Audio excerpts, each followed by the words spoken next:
நமச்சிவாய வாழ்க. நாதந்தாள் வாழ்க. இமைப்பொழுதும் என் நெஞ்சில் நீங்காதான் தாழ் வாழ்க. வாழ்க வளமுடன். அனைவருக்கும் இனிய வணக்கங்கள்.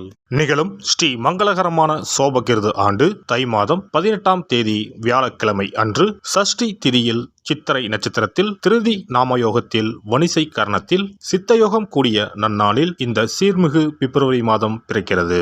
பிறக்கப் போகும் இம்மாதம் உங்கள் வாழ்வில் வளமும் நலமும் செல்வ செழிப்பும் பெற்று புதிய வாய்ப்புகள் புதிய வெற்றிகளுடன் மங்களகரமாக அமைய எல்லாம் வல்ல இறைவனை உளமாற வேண்டி விரும்பி கேட்டுக்கொள்கிறேன்.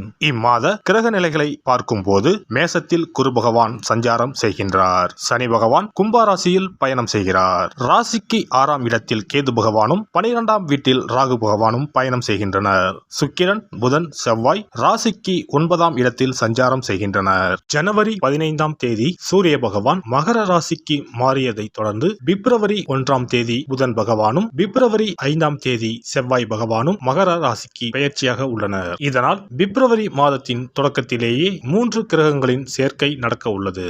மகர ராசியில் சூரியனுடன் புதன் இணைவதால் புதாதித்ய யோகமும் சூரியனுடன் செவ்வாய் இணைவதால் ஆதித்ய மங்கள ராஜ யோகமும் உருவாகிறது.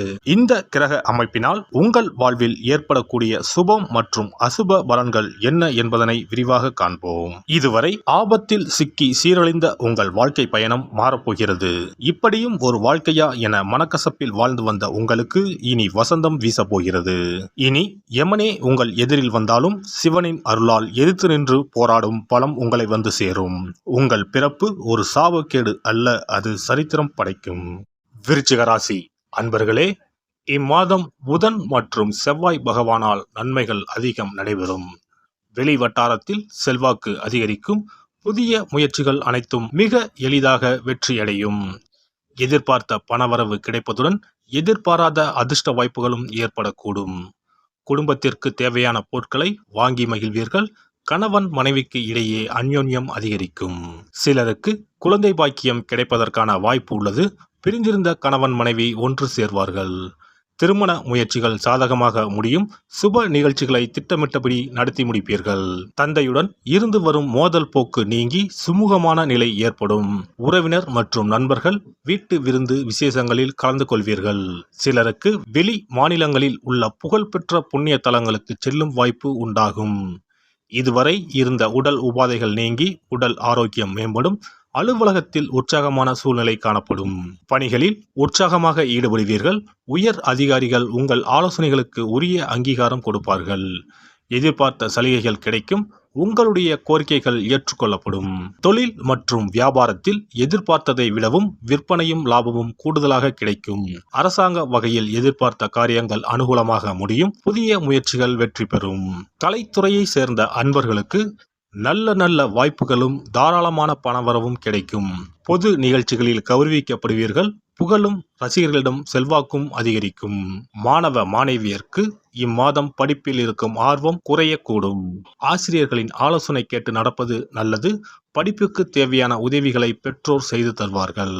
குடும்பத்தை நிர்வகிக்கும் பெண்மணிகளுக்கு மகிழ்ச்சி தரும் மாதமாக இம்மாதம் அமையும். புதிய ஆடை ஆபரணங்கள் வாங்கி மகிழ்வீர்கள். விருந்து விசேஷங்களில் கலந்து கொள்ளும் வாய்ப்பு உண்டாகும்.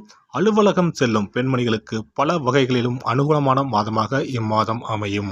இம்மாதம் சாதகமான நாட்கள் 3, 5, 12. அதிர்ஷ்ட எண்கள் 1, 7, 9. வழிபட வேண்டிய தெய்வம் முருகப்பெருமான் விநாயகர். பரிகாரம்: செவ்வாய்க்கிழமைகளில் முருகப்பெருமானுக்கு செவ்வரளி மலர்களால் அர்ச்சனை செய்வதும் கந்த சஷ்டி கவசம் பாராயணம் செய்வதும் வெள்ளிக்கிழமைகளில் விநாயகருக்கு அருகம்புல்லால் அர்ச்சனை செய்வதும் நன்மை தரும்.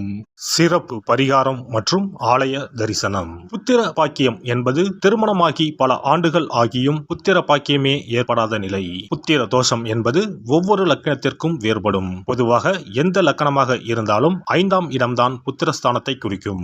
எனவே அந்த 5ஆம் இடத்தை முக்கியமாக பார்க்க வேண்டும். சேர்த்து வைத்த புண்ணியம்தான் குழந்தையாக பிறக்கும் என்று பழமொழி உண்டு. அந்த வகையில் 5ஆம் இடம் பூர்வ பூர்வ புண்ணியஸ்தானமாகவும் திகழ்கிறது.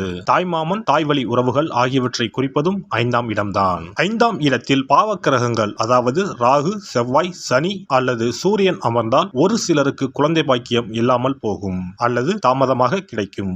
ஒருவேளை 5ஆம் இடத்தில் உள்ள பாவக்கிரகங்களை சுப கிரகங்கள் பார்த்தால் குழந்தை பாக்கியம் கிடைக்கும் என்பது நம்பிக்கை. இனி புத்திர பாக்கியம் பெறுவதற்கான ஆலய வழிபாடுகளை பார்ப்போம்.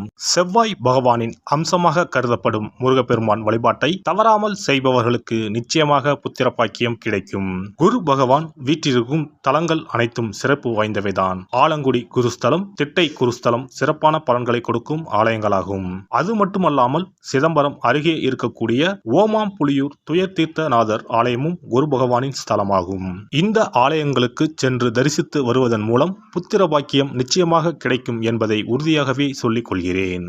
மேலும் வைத்தீஸ்வரன் கோவில் அனைத்து விதமான நோய்களையும் தீர்க்கும் ஆலயம். இது செவ்வாய் பரிகார ஸ்தலம். எனவே நல்ல சத்தான அறிவு கூர்மை மிக்க குழந்தை பாக்கியம் வேண்டுபவர்கள் இந்த ஆலயத்திற்கு சென்று வந்தால் குழந்தை பாக்கியம் பெறுவதற்கு உண்டான தடைகளை நீக்கி புத்திர பாக்கியத்தை நிச்சயம் அருள்வார் வைத்தியநாத சுவாமி. மேலும் கருவின் உருவாக இருக்கும் கருமாரியம்மன் ஆலயங்கள் அனைத்தும் புத்திர பாக்கியம் நல்கும் ஆலயங்களே. சமயபுரம் மாரியம்மன், திருவேற்காடு கருமாரியம்மன் போன்ற ஆலயங்கள் அனைத்தும் சிறப்பு வாய்ந்தவையே. அதேபோல் திருச்சிக்கு அருகில் உள்ள திருப்பட்டூர் பிரம்மா ஆலயம் பிறவி பயனை அனுபவிக்க செய்யும் ஸ்தலம். திருப்பட்டூர் பிரம்மாவிடம் வேண்டுதல் வைக்க குழந்தை பாக்கியம் கிடைக்கும். திருச்செங்கோடு அர்த்தநாரீஸ்வரர் ஆலயம் புத்திர பாக்கியத்தை அருளும் முக்கிய ஸ்தலம். குருவாயூர் கிருஷ்ணர் ஆலயமும் ஸ்ரீரங்கம் ரங்கநாதர் ஆலயமும் குழந்தை பாக்கியத்திற்கு வழிகாட்டக்கூடிய வழி கிடைக்கக்கூடிய அற்புத திருத்தலங்கள். இந்த ஆலயங்களில் துலாபாரம் என்னும் வேண்டுதல் வைத்து வந்தால் குழந்தை பாக்கியம் உடனே கிடைக்கும். குழந்தை பேறு பெற்ற லட்சக்கணக்கான பேர் இங்கு வந்து நேர்த்தி கடன் செலுத்துவதை தினந்தோறும் காணலாம். அதேபோல் அத்தி மரத்தை நட்டு வளர்த்து வருவதும் அத்தி மரத்தை பேணி காப்பதும் குழந்தை பாக்கியத்தை தரும். தான தர்மங்களும் புத்திர பாக்கியத்தை தரும். அக்கம் பக்கம் உள்ள குழந்தைகளுக்கு உணவு வழங்குதல், இனிப்புகள் வழங்குதல் போன்ற செயல்கள் புத்திர பாக்கியத்தை தரக்கூடியதாகும். துர்க்கை வழிபாடும் முருகப்பெருமான் வழிபாடும் சிறந்த பரிகார முறைகள். அதிகாலை நேரத்தில் அரச மரத்தை 48 முறை சுற்றி வருவதன் மூலமும் குழந்தை பாக்கியம் நிச்சயம் உண்டாகும்.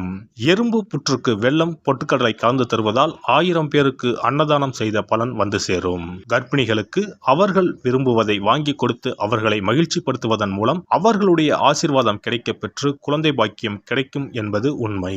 புத்திர தோஷம் உள்ளவர்கள் முதியோர் காப்பகங்களில் உள்ள முதியோருக்கு உணவு, உடை வழங்கி அவர்களின் ஆசையை பெற்றால் புத்திர பாக்கியம் கிடைக்கும்.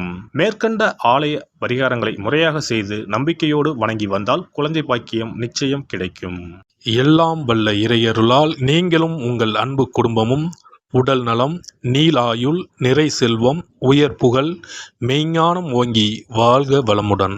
இந்த வீடியோ பதிவு உங்களுக்கு பிடித்திருந்தால் லைக் பண்ணுங்க, கமெண்ட் பண்ணுங்க, ஷேர் பண்ணுங்க, மறக்காம சப்ஸ்கிரைப் பண்ணுங்க, பக்கத்துல இருக்கிற பெல் பட்டனை கிளிக் பண்ணுங்க. நன்றி, வணக்கம். ஓம் நமச்சிவாய, சிவாய நம.